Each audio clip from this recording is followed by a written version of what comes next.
Ça va? Hello, comment vas-tu? Et ouais, t'as vu le changement là, le micro là, vers le bas? J'ai eu quelques Allez là. retours comme quoi ça faisait. C'était pas top le micro sur le dessus.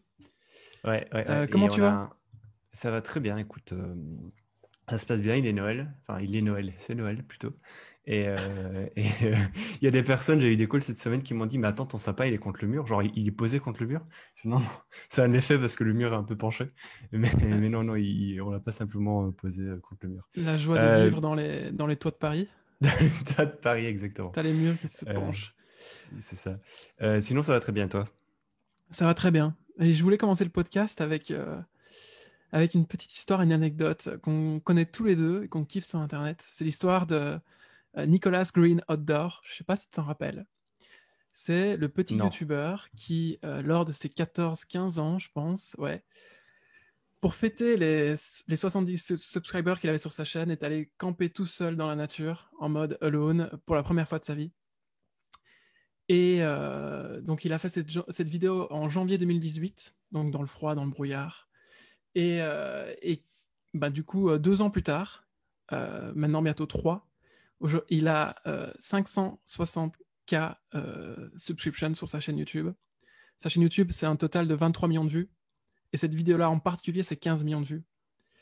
Et Ok. pourquoi est-ce que je voulais parler de ça? C'est parce que Déjà, je j'ai m'en pas souviens mal pas de... du tout. Tu t'en souviens pas? Va Non, pas voir, du c'est trop Ok, mignon. ok, j'irai voir, ouais, ok, ok. Il est là, il se filme vraiment en mode enfin, comme ça, avec la caméra. Il montre tout son équipement, etc. Ok. Aujourd'hui, il n'y a pas de stats, à part sur... comment c'est encore le tool là, pour Social recevoir Blade? des... Non? Non, non, pour recevoir des dons de la part de ces Patreon? youtubeurs, enfin de ces Patreon, voilà. Sur Patreon, il gagne 200 ou 300 dollars par mois.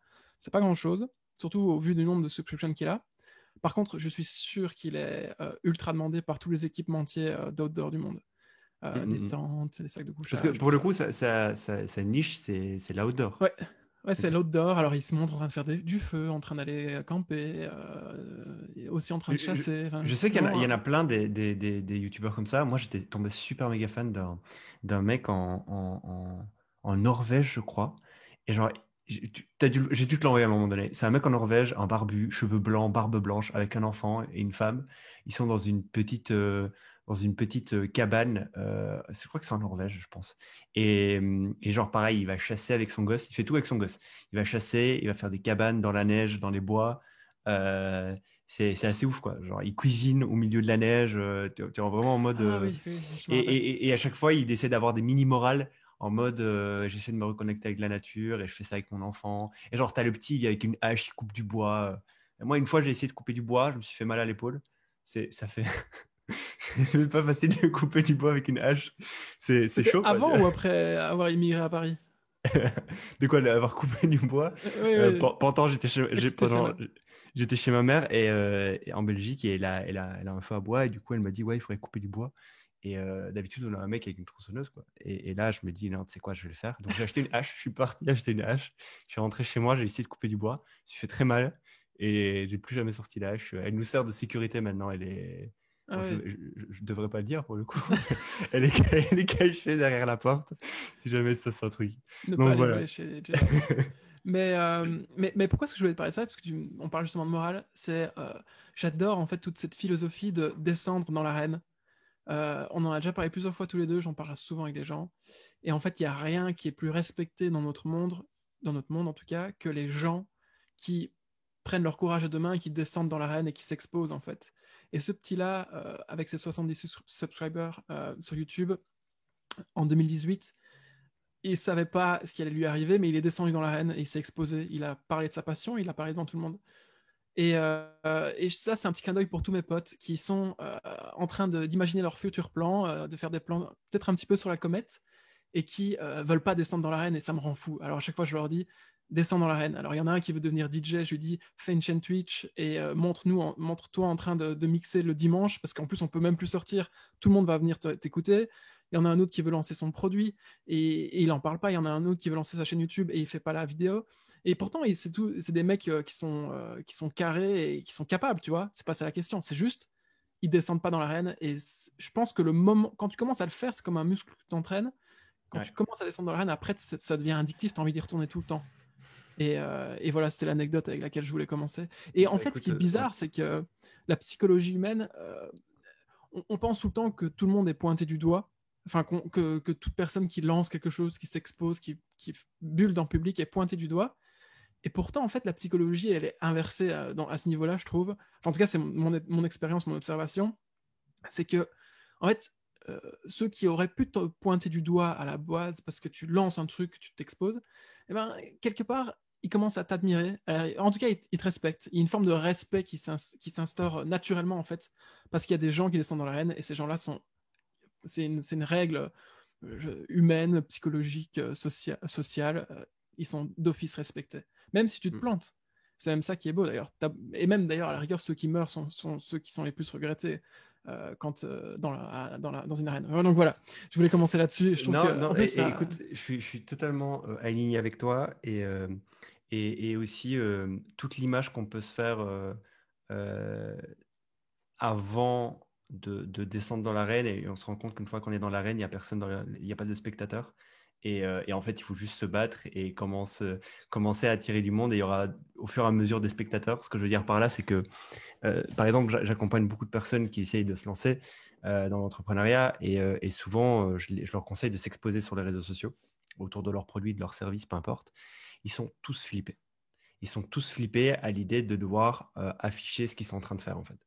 Et, euh, et la chose qui se rend. Donc, il y a vraiment des fois des processus très longs. Ça me prend des fois plusieurs semaines de leur faire rendre compte que mettre une vidéo de la production de leurs serviettes hygiéniques faites maison sur Instagram, il va rien se passer. Je veux dire, c'est calme. Et tu peux le faire, il va rien se passer. Au contraire, le fait que tu le fasses va déjà débloquer quelque chose chez toi où tu vas te rendre compte que c'est pas grave. En fait, à chaque fois, ils ont l'impression que tout le monde va les pointer du doigt et tout le monde va leur dire que c'est nul ce qu'ils font. Alors, première chose que je fais, c'est est-ce que tu t'es déjà baladé sur Instagram? Tu t'es arrêté sur quelqu'un, un post, et tu te dis, lui, c'est vraiment un connard. Ce qu'il fait, c'est Je vais lui vraiment dire. naze. C'est quoi, je vais lui dire. Et en Ouais. plus de ça, je vais en rêver. Et tous les jours, je vais revenir sur son post. Je vais lui écrire un message. Je vais lui dire que c'est un gros connard. Et est-ce que tu as déjà fait ça? Mais non. Et en fait, personne ne fait ça. Et personne ne fait ça. Et aussi, et du coup, il y a une vraie barrière au fait de descendre dans l'arène, comme tu le dis. Et, Et ça, c'est l'étape enfin, zéro de descendre dans l'arène. Après, ouais, tu parce as des qu'après, il y, trucs. a il y a tout le reste. Il y a tout le reste. Et d'ailleurs, ce qui est intéressant, c'est par rapport à ce podcast aussi. Mhm. Faire un podcast, on en a parlé pendant longtemps. Et malgré le fait qu'on sait qu'il faut descendre dans l'arène, quelles sont toutes les questions qu'on s'est posées avant de descendre dans l'arène? Des questions à la con qu'on s'est posées, qu'on se pose des fois, même toujours maintenant. Et juste avant de Euh, démarrer le podcast, Juste c'est avant de la démarrer le série de questions à podcast, la con. c'est ça, quoi. Et, euh, Ouais, et après, ça va, classique. ça s'améliore. Avec le temps, c'est bon, on a compris le truc, mais ça prend un peu de temps. Et, euh, et ouais, je suis totalement d'accord avec Ouais, ce mais que tu par dis. contre, et pour que les gens se rendent compte, ceux qui nous écoutent en tout cas, à chaque fois qu'il y a le petit bouton recording qui s'affiche en haut à gauche de mon écran, et moi j'ai une goutte de sueur qui descend, je me dis, aïe, aïe, c'est parti, qu'est-ce qu'on va dire de mal cette fois-ci? Qu'est-ce qu'on va mal faire? Et mais c'est vraiment un muscle qu'il faut entraîner, c'est contre-intuitif. Et donc voilà, bon bah pour closer là-dessus, est-ce que tu avais un truc dont tu voulais me parler? Ouais, alors moi, c'est pas. Cette fois-ci, je vais pas parler d'une petite boîte que j'ai découvert, d'une startup que j'ai découvert, d'une industrie qui me sous-exploitait. Je vais vous parler d'une boîte qu'on connaît tous, qui s'appelle Panini. La boîte Panini qui fait des stickers de collection. Ah, Vous avez peut-être tous déjà rempli un album Panini de votre enfance, ou toujours maintenant, qui sait, moi j'en connais 30 ans passés qui le font toujours. Il faut savoir que Panini est né en 1955 en Italie et que c'est une billion dollar company. C'est une boîte qui est valorisée plus d'un milliard de dollars. Je pense que c'est toujours une boîte privée. J'ai pas vérifié, mais je pense que c'est toujours une boîte privée. Les chiffres officiels qu'on a, les derniers chiffres officiels de CA, c'est 751 millions d'euros en 2014. En 2014, donc il y a 6 ans. Presque 1 milliard de CA sur un an. Les autres chiffres qu'on a qui là pour le coup sont assez à jour, c'est qu'ils ont vendu 25 milliards de stickers depuis ces 70 dernières années. Et en fait, si on essaye un peu de breakdown, déjà si on fait un peu l'histoire, c'est deux frères qui ont acheté une usine, donc, qui avait une boîte de production de magazines en Italie. qui est né en 55 du coup, qui fonctionnait, ça cartonnait pas de ouf, mais ça fonctionnait. Et en 1960, ils avaient une connaissance qui avait une production de stickers de joueurs de football et avait des caisses invendues. Ils n'arrivaient pas à les vendre. Et du coup, ils ont décidé de racheter une caisse, de prendre chaque stickers dans la caisse, de faire des petits packs de 2 stickers et de les vendre 10 livres chaque pack. Ça a totalement cartonné. Et aujourd'hui, ça nous fait 25 milliards de stickers vendus et 751 millions de CA en 2014. Ce qui est intéressant, si tu break down un peu les economics de cette boîte-là, un pack de stickers, c'est souvent 5 stickers, peu importe le domaine, foot, pas foot, mais là on va prendre le foot, c'est un pack de 5 stickers et ça coûte 90 centimes d'euros, un pack. Un album, pour remplir un album de foot, genre FIFA 2000, je sais pas combien, il faut 700 stickers. Ce qui fait que si à chaque nouveau pack que tu ouvres, tu n'as aucun doublon, ton album te coûte 120 euros. Sachant que normalement, des fois, il y a aussi des albums qui doivent se payer quelques euros, genre 3-4 euros l'album, Et dans tous les coups, vierge. t'as les doublons. Et dans tous les coups, tu as les doublons. Donc, tu dépenses au minimum 120 balles si tu veux remplir un album. C'est beaucoup quand même.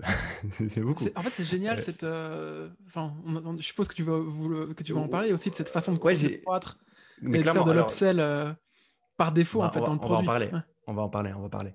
Et donc, déjà, je trouve ça génial.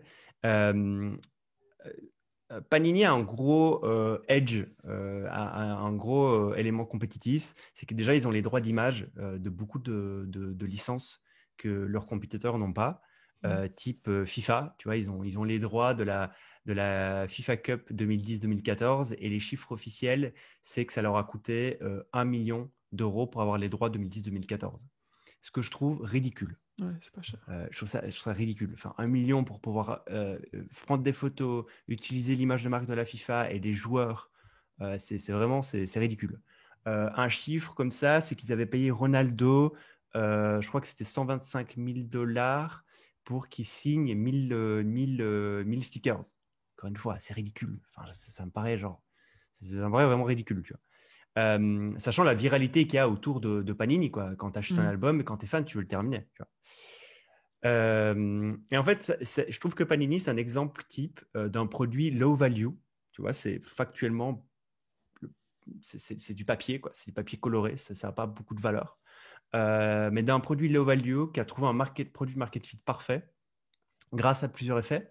Il y a un effet de nostalgie déjà qui est présent. Ensuite, il y a une distribution massive, mais qui est assez phénoménale. Ils sont dans plus de 120 pays dans le monde entier, distribués dans plus de 120 pays dans le monde entier. Il y a aussi un effet Ikea. Alors, je ne connaissais pas l'effet Ikea, je l'ai découvert à la fois. En fait, l'effet Ikea, c'est de se dire que psychologiquement, on apporte plus de valeur à un meuble qu'on a monté nous-mêmes qu'à un meuble acheté tout monté. Ah. Va savoir. Et en fait, apparemment, cet effet Ikea est parfaitement collable à Panini. On apporte plus de valeur à un album où on a chassé chaque stickers et qu'on a rempli l'album, plutôt que d'acheter un album avec tous les stickers. Intéressant aussi, tu vois. Et maintenant, ils essayent d'aller tout doucement vers le digital. Donc, par exemple, ils ont lancé une application qui te permet de collecter des cartes virtuelles, des stickers virtuels sur une app, de les trade. Et ils ont déjà eu plus de 5 millions d'users sur l'app. C'est sorti il y a quelques années. Donc voilà, je trouvais juste que c'est assez ouf ce qu'ils ont réussi à faire, Panini, en 70 ans. C'est incroyable, je trouve. Je sais pas, surtout, on connaît tous quoi, cette boîte. Enfin, on est tous, je pense plus ou moins tous acheté du Panini. Quoi. Alors moi, je suis une grosse clinche en football. J'en ai strictement rien à faire. Par contre, j'avoue que quand Ils j'étais font pas que du jeune... foot, hein, ceci dit. Ils font pas que du foot, Ah ils ouais? font plein de Ah, ils choses. font tout. Ok, Ouais, d'accord. Panini Ah, ok. fait plein de choses. Oui, oui, oui. Ok, d'accord. Bon, bah écoute, en tout cas, pour ce qui concerne le foot, je suis une grosse clinche, mais j'ai remarqué que beaucoup de mes potes, même en enfance, durant mon enfance, étaient ultra fans de ça. J'ai eu aussi mon carnet Panini, etc., que j'ai jamais complété, bien sûr. Par contre, moi, ça me fait penser à une boîte dont j'ai entendu il y a pas longtemps, via un pote, qui s'appelle Sorare.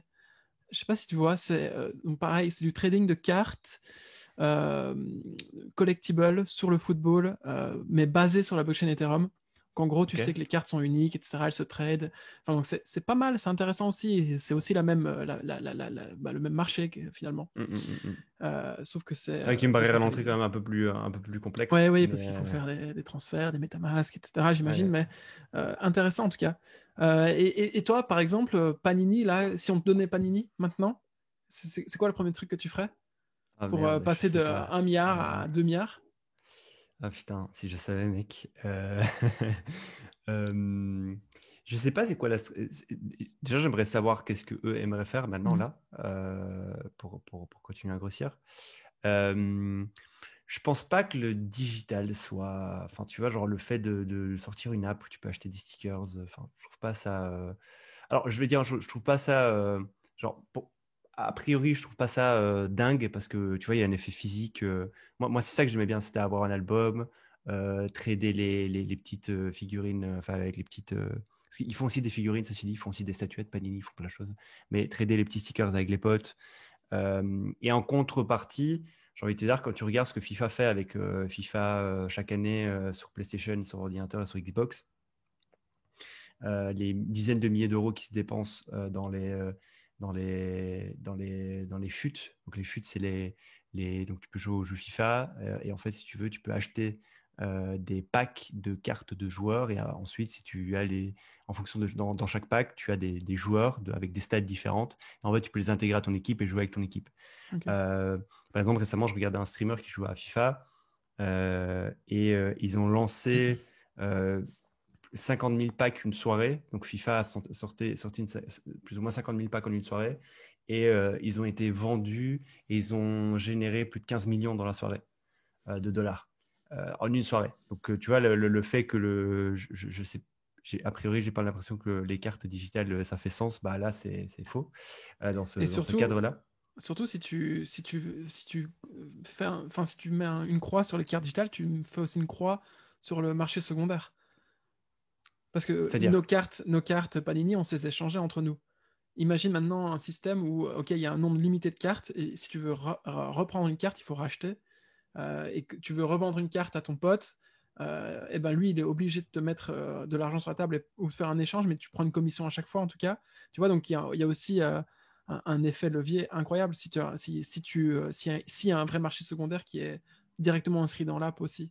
ouais, je sais pas. Je suppose, mais j'ai pas trop d'avis. Sinon, comment les faire passer de 1 milliard à 10 milliards ou à 100 milliards? Euh, je pense que la stratégie d'essayer de sortir, d'être à jour sur tous les comics et toutes les nouveautés des enfants, ça peut être un truc. C'est-à-dire d'essayer simplement de racheter plus de droits et d'augmenter le catalogue, Et je ils sont pense. pas en DTC, hein. Panini, tu dois aller dans ta librairie, etc., je suppose, pour Tu peux l'avoir. faire les deux, tu peux acheter online et tu peux aussi Ok, d'accord. aller dans ta librairie. Mais je pense qu'une stratégie d'expansion et de croissance, ce serait simplement d'augmenter le catalogue. Hmm. Je pense, pour moi, c'est ce qui fait le plus sens. Tu vois, j'essaierai pas de faire des choses loufoques. J'essaierai juste d'acquérir un maximum de droits, de niquer la concurrence. Ils l'ont fait, par exemple, le Topps aux États-Unis, qui est le Panini des US, est interdit d'avoir les licences FIFA parce que Panini a réussi à avoir l'exclusivité avec FIFA. Et même Topps avait attaqué FIFA en justice pour ça, et FIFA a gagné. A attaqué Panini en justice et Panini a gagné. Donc je pense que juste tu achètes un max de licences, toutes les licences que tu peux. Même et pour le coup, j'essaierai d'avoir des teams, alors ça c'est le cas, hein, mais d'analystes qui vont regarder les trucs les plus underground, mais qui sont en forte croissance, tu vois. Et d'essayer de racheter toutes les licences le moins cher possible, le plus vite possible sur des tendances, sur des signaux faibles. Il y a un type à Liège qui était dans mon école, qui a un magasin spécialisé dans les cartes Yu-Gi-Oh! Et sa famille est là-dedans, je sais pas depuis combien de temps. Alors là, c'est juste mon observation d'observateur externe, mais j'ai l'impression que ça tourne à crever ce truc. Et pourtant, Yu-Gi-Oh! J'en ai plus entendu parler depuis 10-15 ans, Ouais, personnellement. Yu-Gi-Oh! C'est ouf. Alors, on avait parlé de Pokémon dans le premier épisode. Yu-Gi-Oh! C'est le même marché. Pas le même volume que Pokémon, mais pareil, il y a des cartes qui se vendent plusieurs dizaines de milliers d'euros. C'est un vrai marché. C'est peut-être moins moins liquide que Pokémon, je pense. Mais Ok. je pense que c'était Yu-Gi-Oh! Il était dans le top 5 des cartes, enfin des collectibles vendus sur eBay. Ok. Des cartes collectibles vendues sur eBay. Il y a la NBA, il y a la NFL, il y a le baseball, il y avait Pokémon, il y avait Yu-Gi-Oh! Après, dans le top 10, tu retrouverais Dragon Ball, tu retrouverais les cartes Magic, et puis ça descend comme ça. Il y a une liste Ok. sur Internet à trouver. Donc voilà, je voulais parler de Panini, ça me fascinait. Pas mal. Voilà, simplement, petite Et histoire. pareil, on va faire aussi probablement aussi des focus sur des business beaucoup plus, enfin, qui sont pas forcément que sur Internet. Et ça aussi, c'est intéressant, je pense. Ouais, c'est Moi, j'ai plein ça. de business dont je veux parler aussi plus tard dans le podcast. Business bien terre à terre, où tu dois passer par une imprimante, par une manufacture dans une usine, et tout ça, c'est vraiment Ouais. aussi un truc qui nous intéresse. Ok, ok, go. Vas-y, t'as un truc là que tu veux me Ouais. balancer? Alors, je suis désolé, je suis sûr que je te le vole. J'ai envie de parler de Podia. Non, vas-y. Podia, Vas-y. la plateforme d'e-learning, en fait, qui permet à toute personne de créer un cours. Et c'est une plateforme qui est absolument géniale et qui permet, grâce à une suite d'outils complètement, enfin, qui est complète, de créer un cours, de hoster un site web, de distribuer son cours, de faire du marketing, de créer une espèce de petite communauté, de faire des memberships, de faire des webinaires, etc. Et c'est vraiment super. Le prix, pour ceux que ça intéresse, j'ai noté là, c'est $39 par mois. Et si tu veux en plus hoster du Zoom, etc., si tu veux avoir des features en plus, il y a d'autres plans, notamment à $79 par mois. Ils sont 19 sur LinkedIn, ils ont levé 3 millions de dollars. Et c'est une boîte qui cartonne surtout en période du Covid, puisque tout le monde est chez soi. Les entreprises investissent à fond dans le renouvellement des compétences de leurs employés, etc. Enfin, les bonnes entreprises, en tout cas, font ça. Euh, et c'est un truc qui cartonne, et non seulement d'un point de vue cours distribué sur la plateforme de Podia, mais aussi en tant que créateur de cours. En tant que créateur de cours, c'est vraiment, en tout cas, le jour où je ferai un cours, je pense que c'est vers Podia que je me dirigerai. Peut-être qu'il y a sans doute d'autres alternatives qui sont intéressantes que je ne connais pas. Et j'avais juste envie de parler d'un créateur que je connais sur Podia, qui s'appelle Justin Jackson. On le connaît tous les deux aussi, je pense. C'est le mec, un Canadien, qui a créé Marketing for Developers. Alors déjà, juste petite parenthèse, Marketing for Developers, c'est Marketing for Everyone, quelque part. Tout le monde, grosso modo, utilise les mêmes tactiques, les mêmes techniques, les mêmes stratégies. Et là, il a créé, ça c'est un truc que j'ai appris en lisant Tim Ferriss, une nouvelle catégorie. Tu vois, donc quand tu ne peux pas maîtriser une catégorie, eh ben, tu en crées une nouvelle. Typiquement, alors moi, c'est à chaque fois l'exemple que je donne qui est bien pourri, ben, c'est le seul qui me vient à l'esprit. Tu as un verre d'eau, tu peux très bien mettre du café dans un verre d'eau. Ben non, en fait, il y a une nouvelle catégorie qui vient de se créer juste devant toi, c'est celle de la tasse de café. Et puis, tu peux très bien mettre ton café dans une tasse de thé. Ton thé dans une tasse de café, ben non, en fait, c'est une nouvelle catégorie, c'est une tasse de thé. Et ça, c'est un truc que les marketeurs utilisent souvent en fait pour se distinguer et créer des nouvelles catégories et donc des nouveaux marchés. Et donc lui, il a créé Marketing for Developers et il a aussi cartonné en 2018. Ces derniers chiffres qui sont disponibles sur Internet, il a fait 190K sur une année de dollars canadiens. Et ça, c'est une tuerie. Et sachant que le cours, c'est un des modèles les plus rentables qui existent, puisque tu crées ton cours une fois, tu peux le vendre 10 000 fois ou 100 000 fois, c'est pareil pour toi. Alors bien Read sûr, once, sell twice. ouais, c'est ça. Et exactement. Mais il y a pas que ça, forcément, il n'y a pas que le cours, il y a aussi une espèce de communauté, il y a des webinaires, il y a des trucs qui requièrent quand même du temps, du customer support, etc. C'est pas, le monde n'est pas aussi simple que ce que Podia le vend, mais en tout cas, ça fonctionne super bien. Et donc voilà, je voulais te demander, toi, si tu avais déjà créé un cours, et si tu devais en créer un demain, si toi aussi tu passerais par Podia, ou si tu connais d'autres trucs, peut-être même moins chers encore, qui existent sur le marché. Alors moi, le premier truc qui me vient en tête, c'est Google Docs privé, ou bien alors la chaîne YouTube privée aussi. Mais c'est pas exactement la même chose, tu peux pas interagir de la même façon, tu peux Ouais, avoir des problèmes de paiement, etc. ouais, ouais. Euh, alors, j'ai plusieurs choses là dont j'ai envie de parler.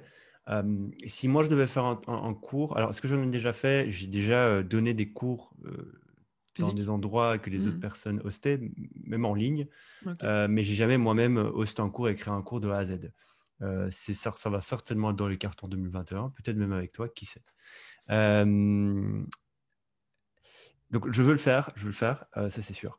Est-ce que je passerai par Podia? Je ne sais pas, parce qu'il y a une nouvelle, enfin pas une nouvelle tendance, mais il y a une thèse qui est très développée ces dernières années, qui est celle des cohortes. Et, Hmm.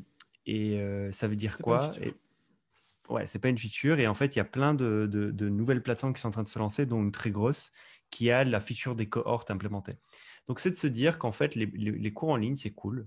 Mais en fait, quand le consommateur, quand il reçoit le cours, il est libre de faire ce qu'il veut. Il est libre de le consommer ou de ne pas le consommer. Alors, on connaît tous le taux de drop des cours non terminés sur Coursera, par exemple. Il est gigantesque. Quelqu'un m'a fait une remarque récemment qui est super intéressante. Il m'a dit, vous faites tout chier à vous soucier des cours non complétés, alors que l'essentiel qu'on devrait en retenir, c'est ce que l'élève, il a appris des choses et ce qu'il a appliqué, ce qu'il a appris. Et ça se met, suivre 70% du cours et appliquer 70% du cours, c'est suffisant pour répondre à la problématique de l'élève. Donc ce Hmm. truc de, il faut terminer le cours de A à Z, Très scolaire, quoi. C'est pas ouais, forcément le but. Ouais. exactement. Et c'est pas faux, je pense. Parce que moi, j'ai suivi beaucoup de cours que je n'ai pas terminé, mais les cours m'ont apporté énormément de choses. Et jamais je vais me plaindre en mode, oh, j'ai pas terminé ce cours. Genre, il m'a rien apporté. C'est pas vrai. Ouais, C'est c'est pas pas vrai aussi du simple tout, que tu ça. vois. Donc, il y a ça. Mais sinon, surtout, pour augmenter l'engagement des élèves sur les cours, donc non seulement le temps qu'ils passent sur le cours, mais aussi la profondeur d'apprentissage du cours, il y a des gens dans l'éducation qui se disent en fait ce qu'il faut faire, c'est des cohortes. C'est-à-dire au lieu de donner simplement un cours à un élève et qui se débrouille avec, ce qu'on va faire, c'est qu'on va ouvrir les portes à un cours. Et quand tu vas rentrer dans ce cours, tu ne seras pas tout seul, tu seras avec d'autres personnes. C'est une classe, quoi.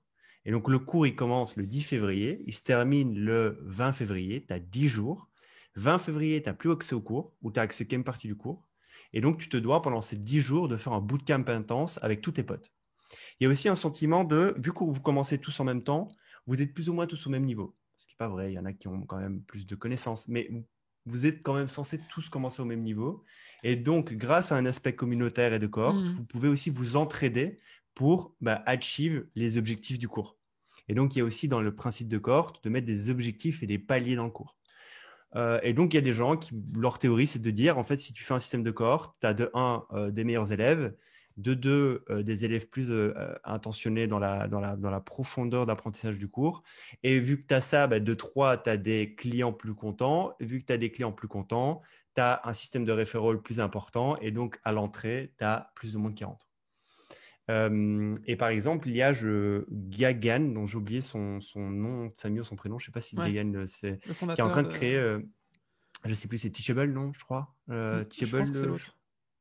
C'est ok, l'autre. bon, Ils sont tous. bon, Grosso modo. ok. Mais c'est un gros, c'est un mec balèze qui a créé une grosse plateforme de e-learning, qui est en train de créer une boîte avec une ancienne fondatrice ou première employée de Alt MBA, qui est aussi une grosse plateforme de cours en ligne.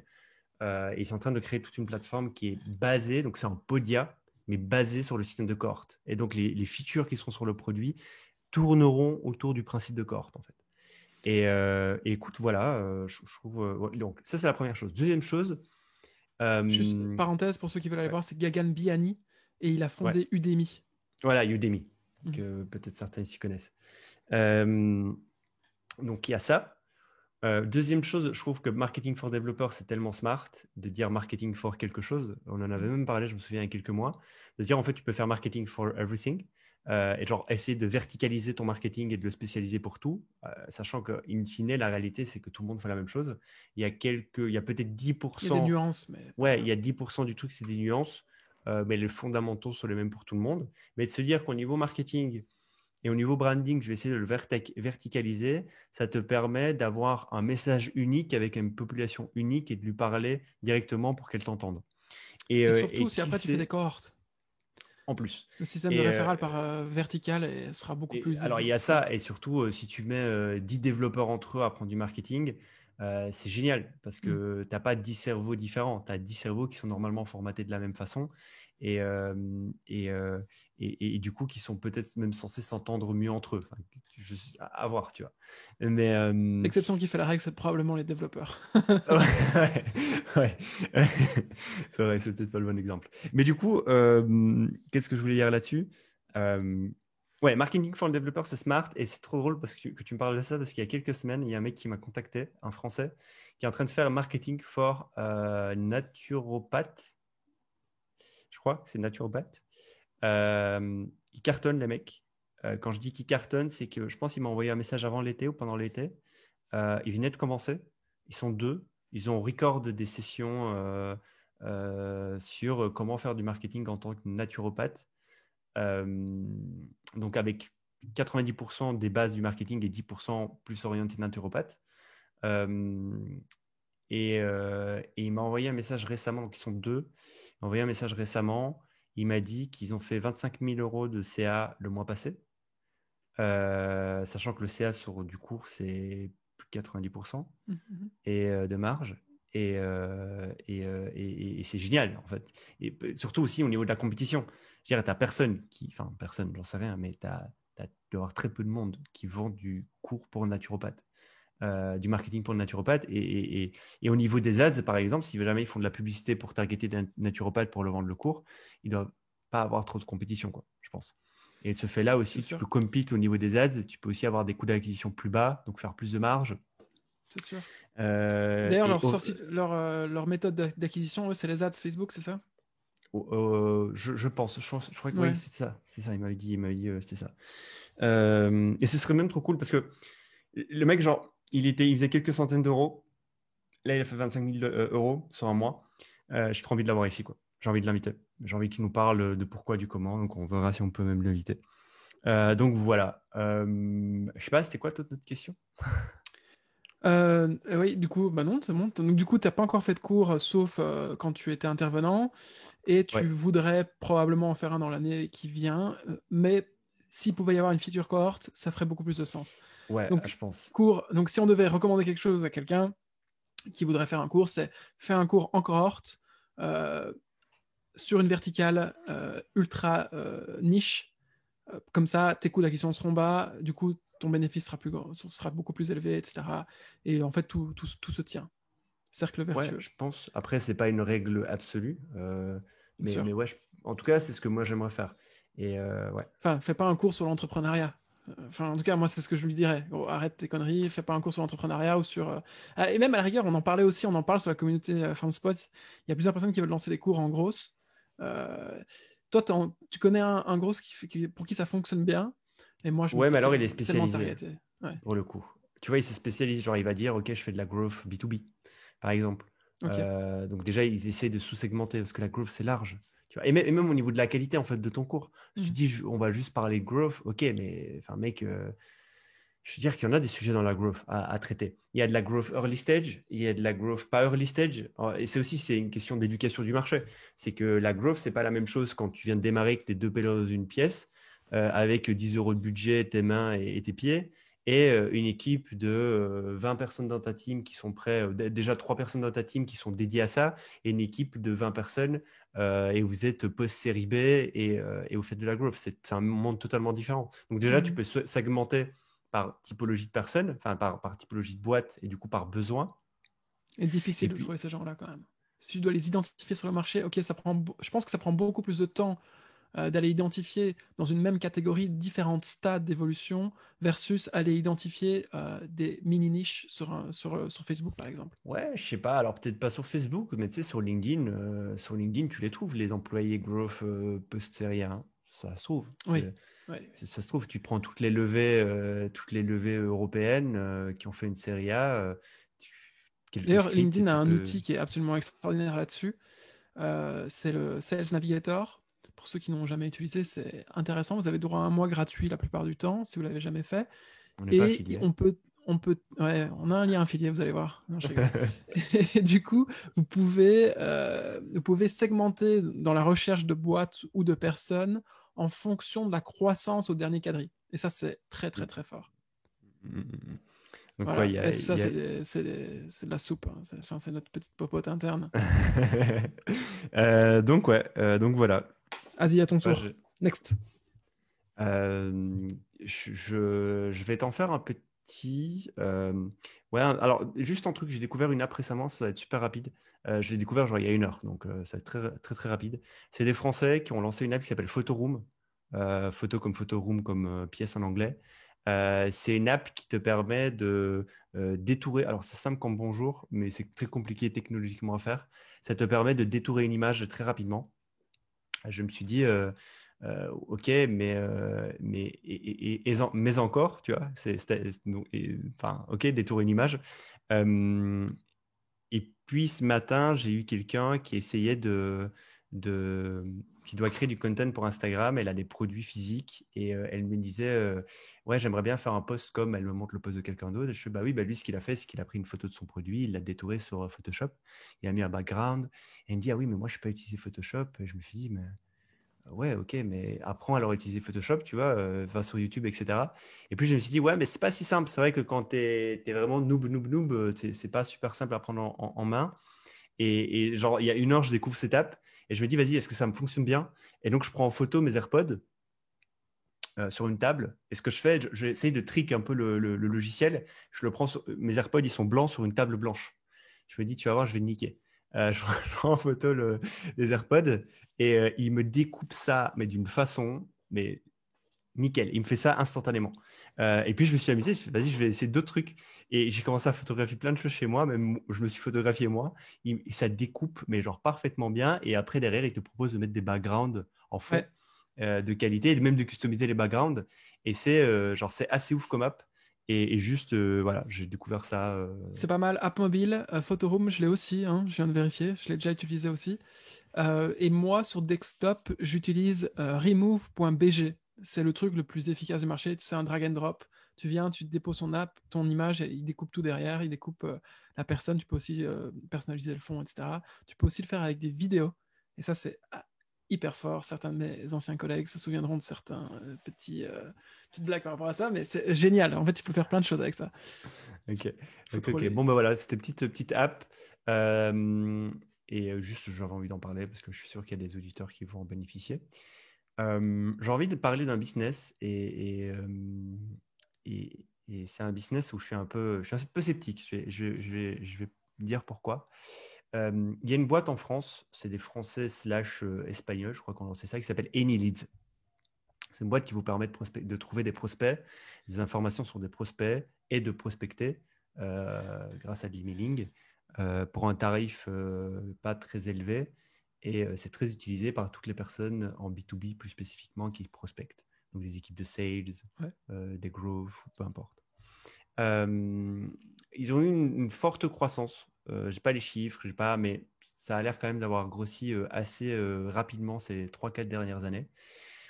Et en fait, ils ont pour le moment une stratégie d'expansion qui est un peu particulière. Je ne sais pas ce que ça vaut et c'est là que je suis sceptique.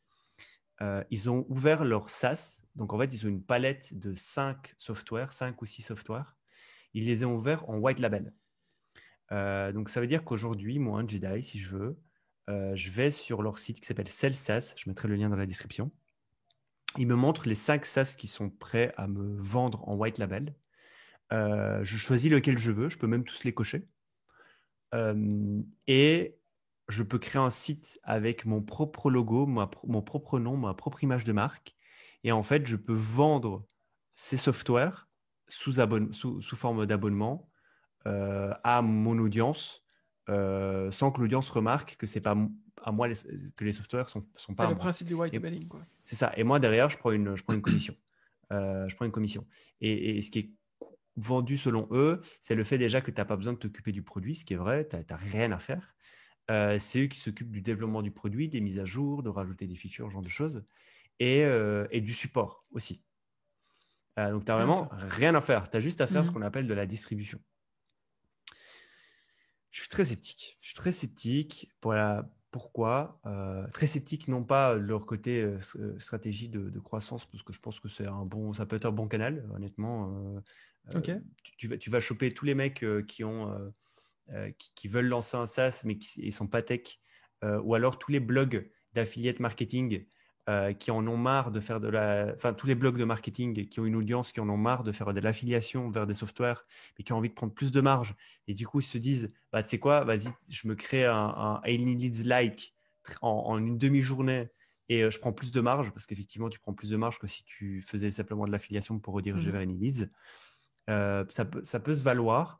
Ceci dit, pour une stratégie long terme, je trouve ça vraiment cheap. Enfin, moi, personnellement, je n'irais pas créer un SaaS sur AnyLeads et essayer de le vendre et essayer d'en faire mon business principal. Pourquoi? Parce que j'ai peur qu'AnyLeads tourne sa veste à tout moment. Euh, Donc, c'est en tant qu'utilisateur, Alors, en acheteur, tant qu'utilisateur, que c'est tu es ça. sceptique. Exactement, parce que d'ailleurs, je connais un des fondateurs et enfin, je le connais sur des réseaux, on parle un peu. Il est très sympa. Je pense pas que c'est le genre de mec qui va te la faire à l'envers. Et là-dessus, j'ai pas de problème. Mais moi, j'ai eu un problème à ce niveau-là il y a 5-6 ans. J'avais lancé un service, un productized service autour d'Instagram. Et qu'est-ce que je faisais à la base? C'est que je passais par une société qui me permettait d'utiliser un software pour le management de mes clients et encaisser les paiements de mes clients. Donc, ça me permettait de créer un site pour montrer mon service. Ça permettait à mes clients de payer sur cette plateforme. Moi, j'encaissais l'argent et je pouvais manager le support client, donc les conversations liées aux problèmes ou avec le client sur cette plateforme-là. J'étais monté, je faisais quelques milliers d'euros par mois et du jour au lendemain, ils ont coupé mon accès à leur software. Ils ont coupé tous les abonnements avec mes clients et il s'est avéré que j'ai découvert quelques semaines après qu'en fait, ils ont récupéré certains de mes clients parce qu'en fait, eux, en parallèle, avaient un service similaire. Et donc, ils ont contacté mes anciens clients et leur ont dit, ouais, en fait, on a un service similaire. Si tu veux, tu peux passer directement chez nous, on s'occupe de tout.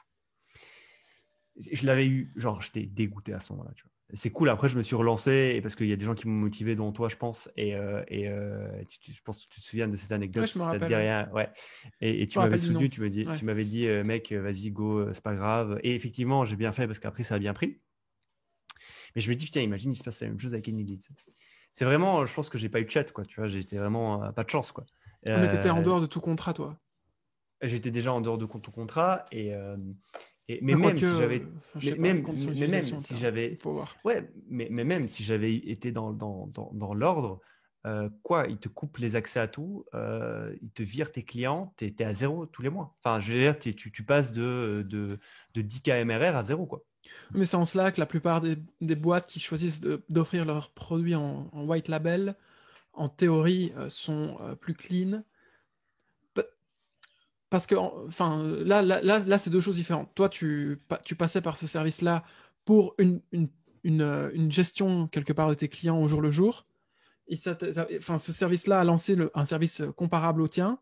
Et eux, ils ont une pratique qui n'est pas top, c'est d'être allé trouver tes clients. Par contre, quelqu'un qui passe en white label, j'imagine que dans le contrat cadre, il y a forcément des mentions. Alors clairement et de C'est toute pas façon possible autrement. on est d'accord qu'Enilise n'a aucun intérêt à couper l'accès Non, ouais. à mes enfin ça a aucun intérêt parce qu'en plus moi je suis un distributeur de son produit et je peux comprendre que enfin il a strictement aucun intérêt à faire ça. Je me dis juste que imagine la boîte elle a un problème. Dans 2 ans elle shut down parce que c'est pas malveillant. Tu vois, je suis pas en Mhm, train de dire que c'est malveillant. Juste mhm. imagine ils doivent shut down. Bah toi tu shut down avec. Tu vois ce que je veux dire? C'est que tu es toujours dépendant de quelqu'un. Tu vois? Ouais. C'est juste que là, on le conçoit très facilement, mais je pense que c'est tout à fait comparable dans d'autres business. C'est juste que le délai entre le moment où une boîte shut down et où tu shut down est en général un peu plus élevé. Mais il faut voir aussi comment ça se passe. Tout est hosté par Enelite, tout ça, Tout, je sais. Enfin, tout. ouais. C'est genre, tout est sur Annelise. Tu vois, je me dis. Enfin, Ouais, après, tu c'est dois vrai qu'il y lier a, ton il y a un Stripe. danger. Ouais. Tu dois lier ton Stripe. Et je pense que par contre, tu encaisses les paiements avec ton propre Stripe. Donc, en fait, je pense que tu vas continuer à faire tourner les paiements, mais tes clients n'auront plus accès du coup au software si jamais ça shut down. Mais du coup tu shut down les paiements aussi. Ça n'a pas de sens de continuer.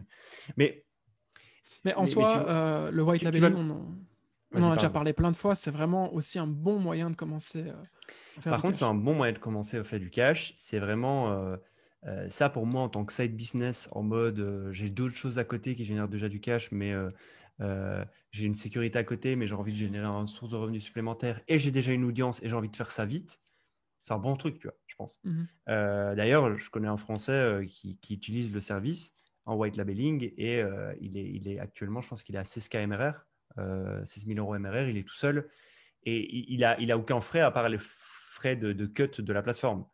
Et après, lui, s'il fait du marketing, il a évidemment ses frais, mais donc c'est un bon moyen. Mais donc voilà, je sais pas ce que tu en pensais. Pas d'avis particulier. Pas C'est d'avis. un truc que j'ai jamais pratiqué, le white labeling. J'en ai beaucoup entendu parler via toi. Et bon, de nature plutôt très indépendante, ça me ferait chier, moi, en tant Ah, qu'entrepreneur. mais grave, c'est Mm. pareil, ça me fait grave chier. Mais comme je dis, tu vois, je pense qu'il y a des entre-deux. Je pense que Mm. si tu as un blog avec une grosse audience et que tu veux prendre plus de cuts sur ton principe d'affiliation, bah, tu dis, c'est quoi, je fais plus de l'affiliation, je dis à mon audience que je lance un produit, j'ai rien à faire à part leur dire que je lance un nouveau produit, parce que le support, c'est pas moi qui m'en occupe, je fais pas le produit, je fais rien du tout. Et du coup, je prends plus de com, tu vois. Ça, je peux comprendre, tu vois.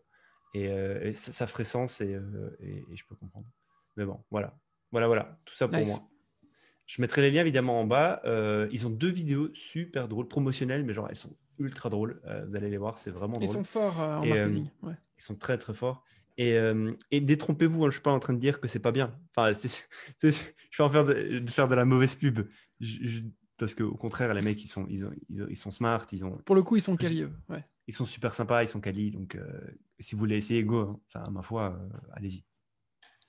Ok. Et toi, Ok. dis-moi tout.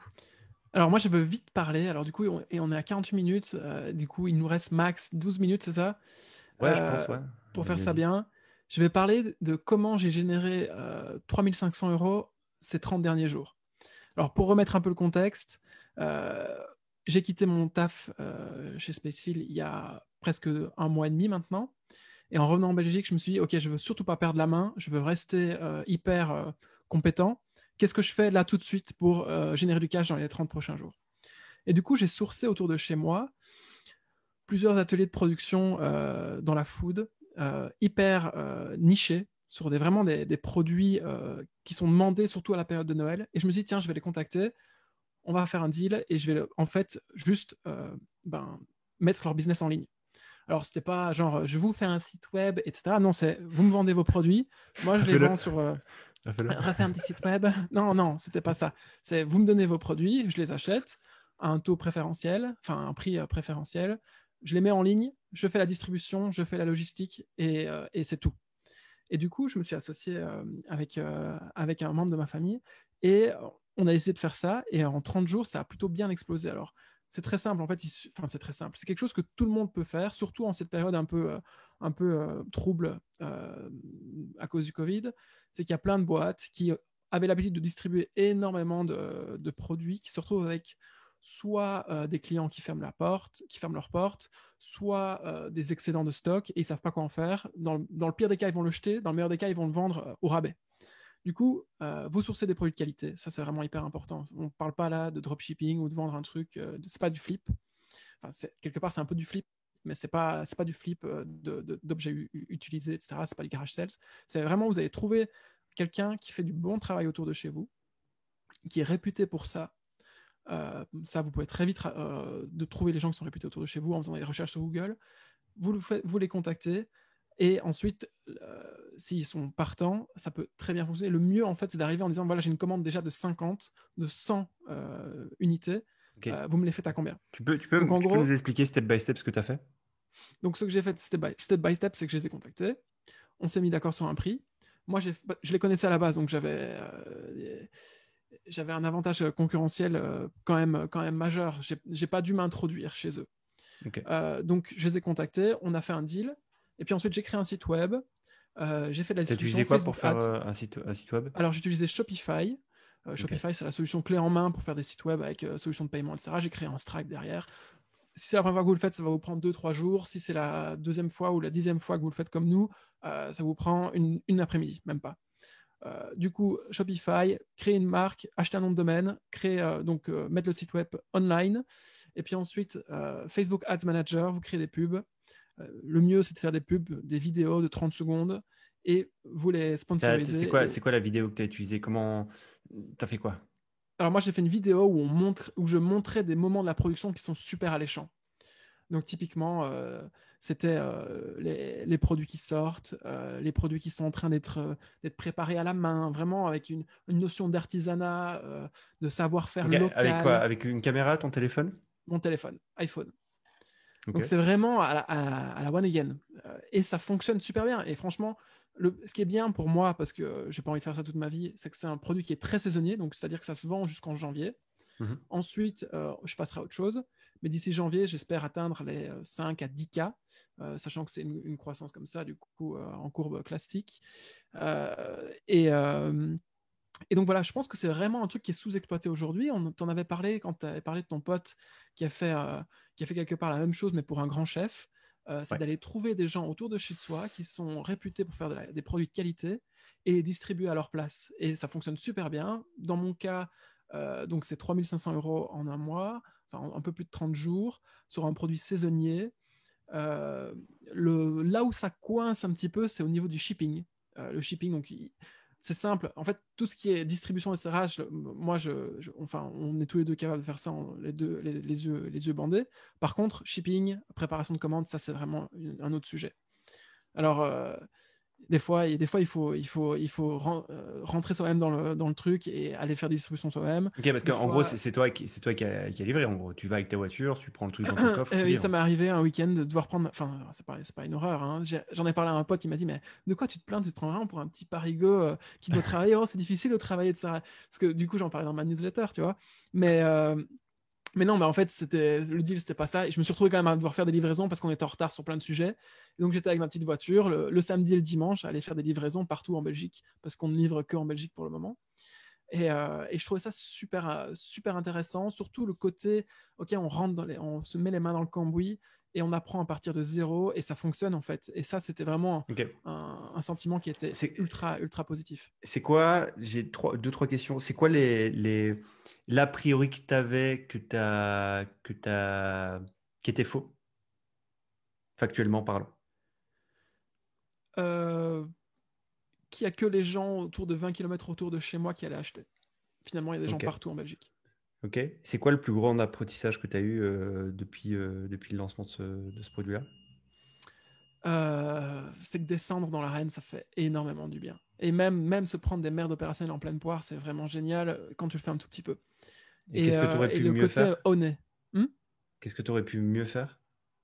Ce que j'aurais pu mieux faire, c'est directement outsourcer la logistique. Parce Ok. que là, grosso modo, on passe par Bipost. Bipost livre pour nous. Et au début, Ouais. on s'est dit, ouais, on va le faire nous-mêmes, tu vois. Or, quand tu as deux personnes qui ont d'autres choses à faire sur le côté, en plus s'occuper de la Ok. livraison, c'est pas possible. Et ça t'a pas fait du bien? Ça t'a pas pris des choses de rencontrer les gens, leur serrer la main, de leur donner un paquet? Si, c'était gênant, parce que je suis pas du tout quelqu'un de très sociable à la base. C'était gênant d'aller frapper à la porte de monsieur et madame tout le monde pour leur donner un petit paquet et qu'ils voient ta tête. Ouais, c'était un petit peu gênant et en même temps, il y a des moments où je me suis dit, putain, j'en ai marre de ce truc, ça me casse les bonbons. Ben, c'est en allant voir les gens, ça paraît un peu. Là, on dirait vraiment l'entrepreneur qui raconte sa life, storytelling, etc. Non, c'est pas ça. Mais vraiment voir quelqu'un sourire, dire j'ai adoré la dernière fois que j'ai commandé, j'ai pas pu m'empêcher de recommander. Et en plus, c'est vous qui êtes venu me l'apporter 2 fois d'affilée. Donc, c'est vraiment vous qui faites le business derrière. Vous n'êtes pas. Enfin, c'est réel, c'est concret. Ça faisait plaisir. Et surtout que c'est vraiment monsieur et madame tout le monde qui commandent. C'est-à-dire que euh, tu peux livrer Ok, dans les beaux t'as pas quartiers. un persona type, t'as Non. pas une typologie de Si, personne type. si persona type, c'est la dame de plus de 50 ans qui fait ça qui achète ce produit pour le distribuer entre tous ses petits-enfants. Ok, ok, ok. Et Bon, le bah. conseil que je donnerais à quelqu'un qui voudrait se lancer, c'est de trouver un produit sur lequel vous pouvez marger au moins de 20 €. Parce que coût de distribution, coût de logistique, ça fait descendre vachement Ouais. Ouais, c'est le aussi sur les marges, bénéfice. c'est intéressant parce qu'encore récemment, j'ai eu quelqu'un qui me dit, ouais, je fais un produit, je veux faire du e-commerce Mhm. et j'ai trouvé un produit, je vais marger, je fais x4 sur la marge. Je fais putain, x4 propre en e-commerce, 1 € propre. le produit, c'est ça? Ouais, je dis, et c'est quoi le prix de base? Ah, mon produit, il coûte 3 euros. Et je fais OK, mais x3 sur 3 euros, c'est pas énorme. Tu vois. Ce que je veux dire, c'est que essayer toujours d'avoir les deux, d'avoir les multiples ou les pourcents et aussi les nombres, les chiffres bruts. C'est que x3 sur 20 euros, c'est pas x3 sur 3 euros. Hein. Mhm. C'est pas la même chose. Vaut Donc mieux avoir un ça. x2 sur un 20 euros. Enfin, c'est banal tout ce qu'on dit. Mais Ouais, pour le coup, c'est non, c'est vraiment pas si important. banal. C'est pas, ouais, voilà, c'est pas si banal parce que j'ai des gens qui sont contents de me dire qu'ils font du x4 sur des petits chiffres. Après, dans son cas, ça fait sens, mais voilà, quoi, il faut prendre ça en compte, quoi. Ok, cool. Ça me fait plaisir que tu aies parlé de ça. J'ai commandé, moi, un produit chez lui Ouais. et c'était très bon. C'était très bon. On fera pas la Cool. pub parce que c'est privé. Mais oui. Non, ce qui est vraiment intéressant, c'est le côté réachat chaque année. Franchement, ça, c'est un truc que je sous-estimais complètement. Du coup, j'ai fait qu'une saison, tu vois. Mais même au sein de la même saison, il y a des gens qui m'ont condamné 2, 3, 4 fois. Ok. Donc, je me dis que chaque année, ça va être rebolote, sauf que chaque année, j'accumule une liste client qui est à chaque fois un peu plus grande. Ouais, l'année Et, prochaine, tu shootes un email à tout le monde en ouais, mode exact. on relance et tu Exact. fais déjà une base de CA, quoi. Non, grave. Ok. Il nous reste combien de temps là? 3 minutes, je pense qu'on peut s'arrêter là. 3 minutes, ok. Sauf si Ouais, tu veux. Moi, je peux parler d'un truc, comme ça, je le dis et je ne devrais plus en parler. Si vous êtes des fans de cartes, comme moi je le suis, là, il y en a une derrière moi, allez sur Mirway. On mettra le lien. C'est des cartes à effet relief qui sont magnifiques, distribuées uniquement via Twitter. Enfin, quand on parle de distribution, on parle vraiment de distribution marketing. Je suis pas sûr que c'est bien clair, mais du coup, les gens font du marketing que sur Twitter. La carte, c'est entre 50 dollars et 100 dollars en moyenne. Et c'est une tuerie. Le produit est magnifique. Je l'ai découvert grâce à Paul Graham qui a liké un tweet sur Twitter et je suis à 2 doigts de commander en vrai. ok. Et là, c'est juste vraiment un drop, mais en vrai, il y a moyen de creuser parce qu'en fait, à la base, le type, c'était un explorateur qui, via Nat Geo, etc., qui a voulu monétiser son travail, qui s'est associé avec un géospatialiste. Enfin, je sais pas, géospatialiste, je sais pas si ça se dit, mais en gros, c'est un géographe avec en plus un background dans l'espace, enfin Mhm. spatial. Et ils savent designer ensemble des trucs qui donnent vraiment un effet relief magnifique sur toutes les régions des États-Unis et les parcs nationaux. C'est magnifique. Je recommande. Ok. Bah, tu mettras le lien, j'ai regardé. Comme ça, Cool. je dois plus en parler. Cool. Bon, bah, Grand c'était un épisode. plaisir. À la prochaine, du coup. À la prochaine, Jedi. Merci. Ciao.